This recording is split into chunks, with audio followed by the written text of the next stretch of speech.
And boom. Okay, on the count of three, one, two, three. All the listeners, welcome to another episode of Growth Journeys. And for today's episode, we have Bob, the co-founder of SellKit. Bob, welcome. What's up? How are you doing? I'm doing great. So I think this is a recorded video. So you said that we need to talk about the background, right? So let's start with that. Um, I started medicine, but I dropped out on 5th year and started doing programming. So for the past 20 years, I've been doing coding, and I have also studied information systems in Monash University. It's an Australian university. And there are a lot of details there, but we started ArtBees in 2009 together, me and Maziar and Ruzbet. They are also from Iran. So we built a few, we built in the past WordPress teams, graphical elements, and some of the products that we have built become very successful, including Jupyter X, which is one of the top sellers in the world. With about 200,000 people are using Jupyter X. And recently we are kind of building WooCommerce things, and also we have a SaaS called Growmatic, which is a marketing automation software. It's a SaaS, and it's currently on a growth stage. And about SellKit, we started about a year ago, looking into a potential that we can expand to WooCommerce sector. Because we have some experience like in the past 4 years with Growmatic. So we wanted to bring that into WordPress atmosphere. And about SellKit, any questions you have in the middle? Yeah. So, I was very curious that you said that you dropped out from like the college or university in the 5th year, right? Yeah. Like any specific reason to drop out, or you just felt like medicine is not something which you want to study and you want to do coding and all? Like, what's that? Well, that medicine was my life. Even I have been doing a lot in medical field. I've been heavily reading about it. So the main reason why I dropped out is because my family was living back then in the United States, and I wanted to get, there is an exam called USMLE. It's United States Medical Licensure Examination. I couldn't pass it. It's super hard, and and I was working part-time, so I couldn't focus on medicine. And there are other reasons. I think I'm not made to be a medical doctor because there are incidents happen that showed I cannot be doing that job forever. But in general, I really love medicine, health, related matters, and so on. Oh, okay. And after like you took that drop, you started to work in a company, or you started to work as a freelancer? Well, when I dropped out, at that time I was actually head of IT department in my university. So I started programming when I was like 15. So when dropping out, it was like 10 years almost. I was building software. I actually built the university's academic management system, and many other websites back then, mostly PHP, JavaScript, HTML websites. But after that, I looked into partnering with people, and Maziar and Uzbek just happened to be a great fit for us. So fit for me, so I started with them. So it was more kind of like a partnership instead of working in a company. right? Yeah, I never worked in a company in my life. The only period that I worked was when I was working at university, and it was kind of an academic field, and I didn't. I was getting paid, but I didn't consider it as a employment. That makes sense. And like, what kind of student were you when you used to like study? Like, were you that topper, like the backbencher, or like, how was Bob when he was in college? Well, what kind of person I was? Well, my grades were high. I was on top three actually because as I said, I really loved medicine. Um, but there are problems with education. When you enter any academic field, you see that education is something like very very conservative. The professors are teaching or talking about things that are quite outdated. For instance, I think it was on fourth year, we had a dermatology course we had to take, and the book was actually written on 1970, so 1976, I think. So imagine you're reading a transcript that is quite outdated, that most of the illnesses or complications are already being fixed by new innovations. So just thinking about that, I gradually kind of get cold with, there is a word, my heart got cold about university. Even when I was starting in information systems, the thing that you get from university is not really giving you something that you can actually use it to have a career. Mostly it gives you how to learn or how to how to get educate, how to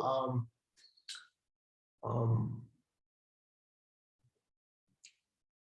let's put it this way, you know uh, universities are actually creating field to get socialized, and you have a chance to compare yourself with your peers, and they teach you how to learn something, how to read, how to research, but most of the things are up to you. Yeah, this is a very broad topic. I'm not really prepared to Of discuss course. about it. No worries, no worries. That makes sense. Okay, I understood that part. You were like one of the topper, like you used to come in top three, good marks because you love medicine. You love studying it and all. But like, and anything else which you used to do, like any sports or any hobbies which you had in college or which you still have? Yeah, my hobbies. Well, even though my life is around computers, I don't really enjoy being around computers all the time. I don't use cell phone. I'm not really a social network guy. I never use Facebook or things like that. So when I'm off the work, last 3 years I've been living in Hamburg, but before that I've been playing piano for the past maybe 25 years, and I like mountain climbing and scuba diving, and I will get my license this summer. So just three. And Okay. if I have time to do this, but I generally have a family that I have to take care. Like I have a son, so last 3 years I don't have much time for hobbies. Okay. These were some, you play piano, you go for mountain climbing, you do Yeah, scuba diving. These are some interesting hobbies, I'd say.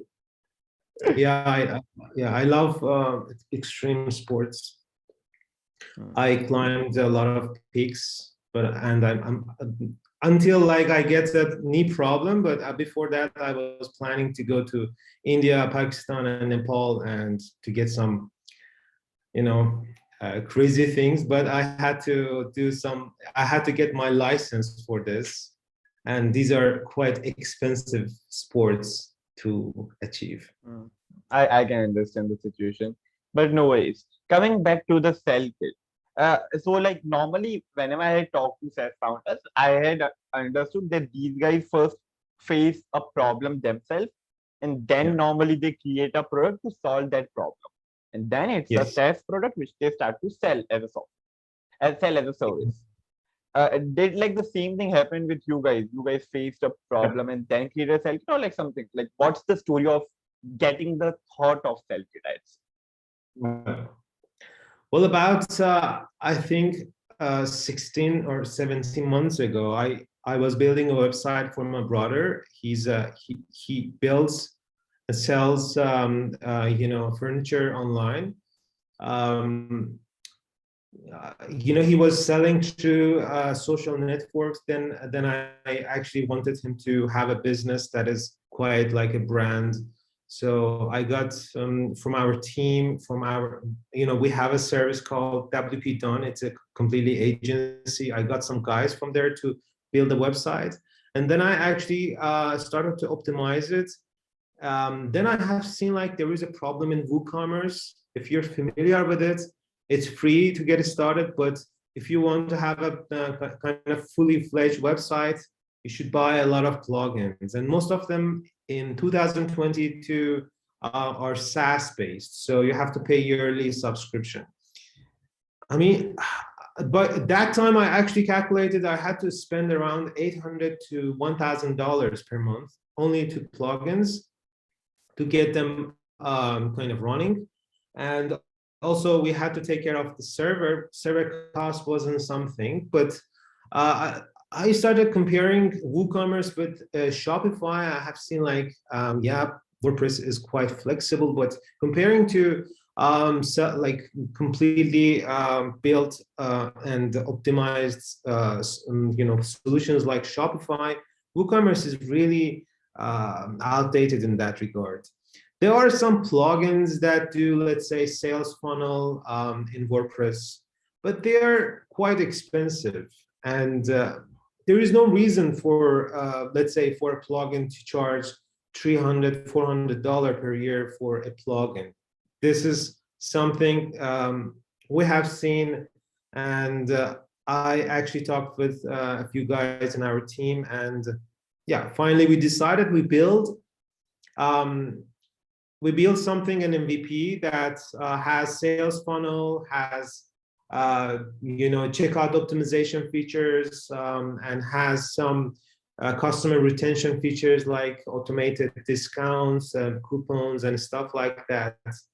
But from there, like we have a very strong customer segmentation. This is something doesn't exist in WooCommerce. Recently, I was checking to see if anyone has.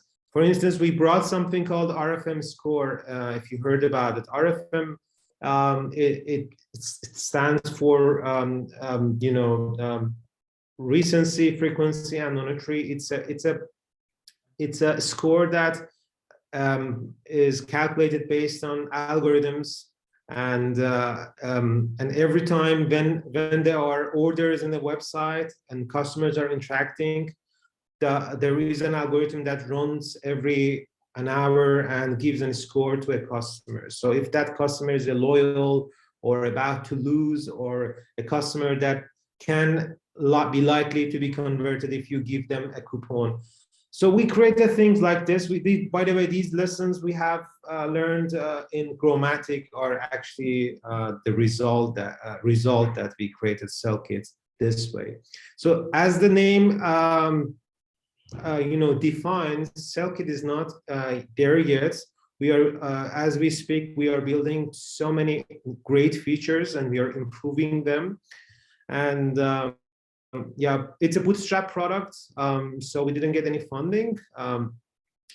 And there are about 5-6 developers are working behind it, testers and designers and so on.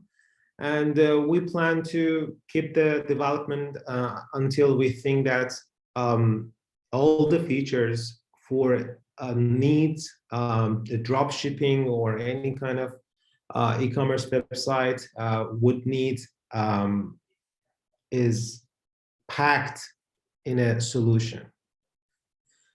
So this is the plan we have. This solves the problem. Well, you would say that most of the features you have is being offered. Yeah, they are offered, but then you will end up with,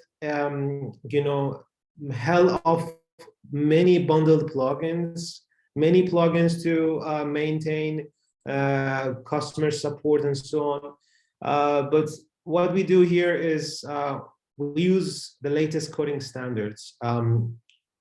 Any team can actually go and review our code. So we have the highest standards, coding standard. Therefore, I think if you have all the features in one pack that you can enable or disable as a module, that way you could, bring customers at ease, and they will not just choose multiple products. I can give you an example of a business model that we actually inspired. Is Rank Math. It's an SEO plugin, if you heard about it, in WooCommerce, in WordPress. They also use the same methodology, and it's really working. And they have over 1 million active installs, I think. And they have reached to this, to this level by offering a lot of features, a lot of modules that usually you have to buy when you want to use. Yeah, this is the story, very short story about that. Okay, so it all started with you helping your son, I guess, to sell furniture, or I would say to create a website for him. Like that was the kind of start of the SellKit, and just to solve that one problem, or when you were creating a website, you just thought, oh my God, I have to pay a large amount of money just to create a website. And then maintaining it is like a different cost because these are SaaS products. So we have to buy a subscription.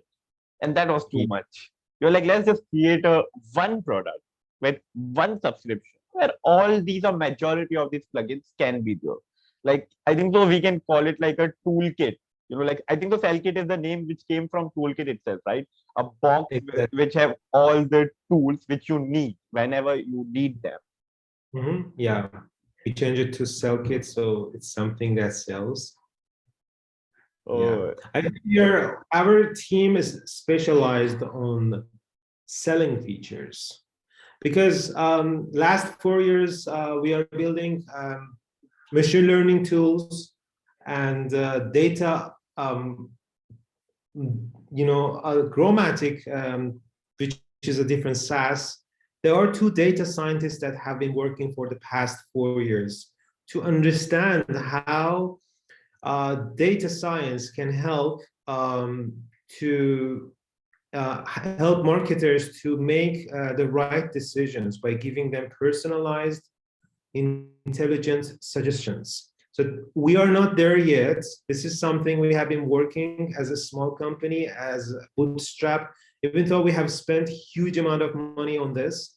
But while big companies can't achieve this, but we have reached to a kind of a level that we think that knowledge can benefit us in e-commerce,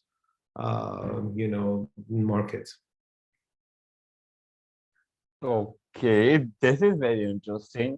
This actually takes me to my next question because as a coder, as a developer, I think you have developed a lot of products in the last 20 years or like helped a lot of people to develop products.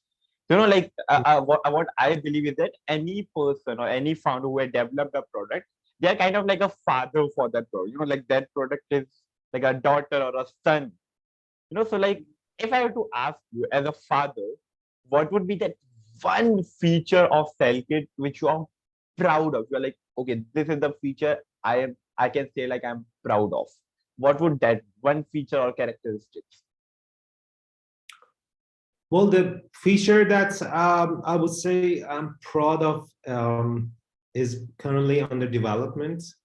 It's called Flow. It's a sales funnel which is completely visual. It's not something you can find anywhere, and this is something we actually bringing that knowledge, that user experience from Chromatic, which we currently have. I cannot just say one feature that I'm proud of, but yeah, I haven't thought about it. Let me think which feature would be more.